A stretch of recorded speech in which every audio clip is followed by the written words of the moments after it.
محمود عطية فريد وعملنا كسر دو قبل كي ساحل وقبل خاجي وقبل خاجي ودقبدادي ودول خاجي وكسر دويننا كم فربر كسر دو وعلنا كسر دو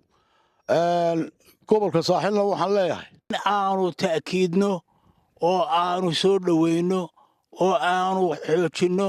oo aanu tusno in aanu nahay dad wixii xukuumadoodu soo garato ku raaliya oo taabacsan sidaa awgeed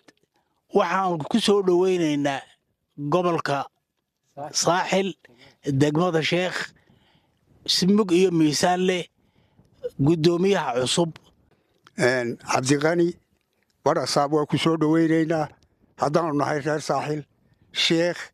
kulligii waanu ku soo dhaweynaynaa dhowaanshahaga berberena waa ka soo qayb gelaynaa waa maxamed cali axmed maxamed kaabe telefishinka qaranka somalilan degmada sheekh